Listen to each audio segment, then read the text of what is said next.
ಎಲ್ಲ ಅವತಾರಗಳಷ್ಟೇ, ಎಲ್ಲ ಅವತಾರಗಳನ್ನ ಅವರು ಮಾಡಿರೋದು ಅರ್ಜುನ್ ಜನ್ಯ. ಅದು ನಮ್ಮ ಪಾಲು ಬಂತು, ಅದು ಭಾಗ್ಯ.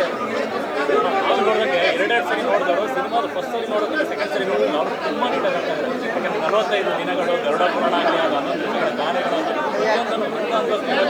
ಕನೆಕ್ಷನ್ ಏನಂದರೆ ಮನುಷ್ಯ ಹೋದ್ಮೇಲೆ ಅವ್ನ ಆತ್ಮತೃಪ್ತಿ ಪಡೀತಾ ಇಲ್ವಾ, ಅದು ನಿಜನ ಸುತ್ತ, ಅದೆಲ್ಲ ಭಾಳ ಭಾಳ ವಿಶೇಷತೆಗಳಿರ್ತವೆ. ಅಂತಂದ್ರೆ ನಾವು ಗರುಡ ಪುರಾಣ ಬಗ್ಗೆ ಅಷ್ಟಿದಾಗ ಹೇಳ್ತೀವಿ ಆತ್ಮ ಅದು ಸುದ್ದಿ ಅದೆಲ್ಲ ಅದಕ್ಕೆಲ್ಲ ಒಂದು ಏನೋ ಒಂದು ಪರಿಪೂರ್ಣತೆ ಆದಾಗಲೇ ಅದು ಪರಮಾತ್ಮ. ನನಗೆ ನಮ್ಮ ಜವಾಬ್ದಾರಿ ಜನಗಳು ಬಿಟ್ಬಿಡ್ತೀವಿ, ಅವ್ರಿಗೆ ಯಾವ ಅವತಾರ ಇಷ್ಟ ಆಗುತ್ತೋ ಅಷ್ಟು ಅವತಾರ. ಬಟ್ ನನಗೇನಂದರೆ ಐ ಆಮ್ ವೆರಿ ಲಕ್ಕಿ. ಯಾಕೆಂದರೆ ನನಗೆ ಅವಾಗ ಆ್ಯಕ್ಚುಲಾಗೆ ಕೀಮೋ ನಡೀತಾ ಇತ್ತು, ಕ್ಯಾನ್ಸರ್ ಕೀಮೋ ನಡೀತಾ ಇತ್ತು. ಬಟ್ ನಾನು ಹೆಂಗೆ ಮಾಡಿದೆ ನನಗೆ ಗೊತ್ತಿಲ್ಲ.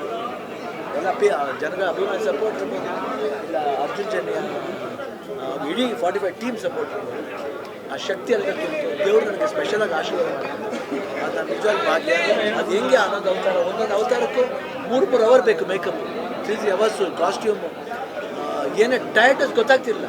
ಕ್ಯಾಮ್ರಾಮನ್ ಬಂದ ತಕ್ಷಣ ಅದು ಎಲ್ಲಿ ಹೋಗುತ್ತೆ ದೇವರೇ ನನ್ನ ರಾಯಪ್ಪ ಶಿವಪ್ಪ ಕಾಂಬಿನೇಷನ್ ಸಖತ್ ವರ್ಕ್ ಆಗಿದೆ. ಶಿವಪ್ಪ ರಾಯಪ್ಪ ಕಾಂಬಿನೇಷನ್ ತುಂಬ ಚೆನ್ನಾಗಿ ವರ್ಕ್ ಆಗಿದೆ ಸಿನಿಮಾ. ಎರಡು ಅಪ್ಪನೇ, ಶಿವಪ್ಪ ರಾಯಪ್ಪ.